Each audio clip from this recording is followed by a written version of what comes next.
Battleground, which I believe is in Johnston County, southeast of Raleigh, and Fox 8's Eric White has been looking into this and has a story. Eric. Well, Duncan Hanna's grandfather fought in the Battle of Gettysburg. That's right, his grandfather.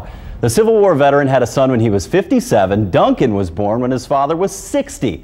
Duncan is now 57, and for much of his life, he's held on to a piece of his grandfather. Now he's sharing it with everyone.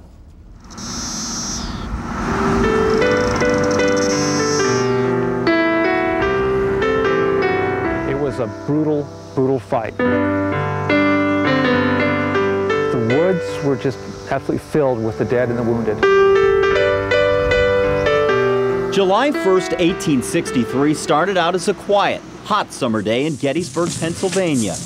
That changed when musket and cannon fire pierced through the silence. It was these two sides from North Carolina and Michigan, Wisconsin, and Indiana that would meet here on this bloody battleground. The 26th North Carolina Regiment began the fight with 800 men. All but 95 were killed or wounded. These regiments from these two far distant states of this country literally killed each other, annihilated each other, and none of them were ever the same after this battle. He's not going to lie there in the grave and be forgotten. Duncan Hanna lives in Red Springs, North Carolina. His grandfather, Robert Hanna, was one of the 26th Regiment's wounded soldiers. Robert was shot in the head and leg. And he was laying out there, and he said his head, he reached up and felt his head and said it was a miss. He didn't know what the deal was, but he knew his leg was gone. Robert's leg was amputated. His fighting days over. When the war ended, the state of North Carolina stepped in and became one of the first states to help Robert and the rest of their injured soldiers. The state established a program giving soldiers artificial arms and legs. Back then, a prosthetic arm cost $50, a leg $70. Robert took the train to Raleigh and was fitted for what was at the time a state-of-the-art artificial leg. He loved that leg. That thing, the flexible toes and stuff, is almost like having it back again. Robert Hanna died in 1918, but his prosthetic leg, known as a Jewett leg, stayed with the family.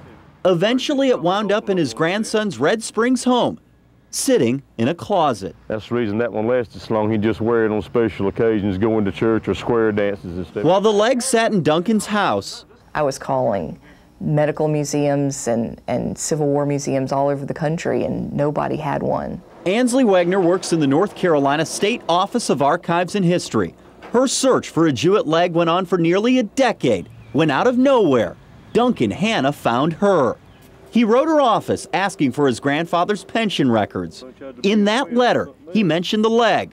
Wagner headed to Red Springs to see for herself. But finding that leg and seeing it, touching it, holding it and feeling the weight of it, seeing how the joints moved and didn't move that well, that was just the most amazing part of the whole research.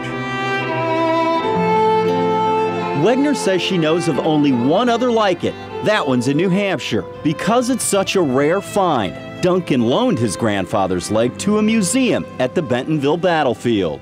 People can't look at it and know what happened with it sitting in my closet. It's where it's supposed to be at. The public needs to see this. They need to know what went on back then. So on display it will stand, a memory of war, the scars, and how one state attempted to heal the wounds. And I'm proud of my grandfather.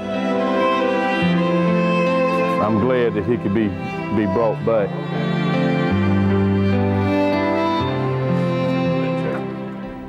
Duncan's grandfather died before he was born. All he knows are the stories that he's heard from his family, and even though they never met, you can tell that grandfather and grandson are extremely close. Yeah, just alike. They look just alike. They Unbelievable. do. All right. That's a great story. Eric, Thanks. thank you. Well,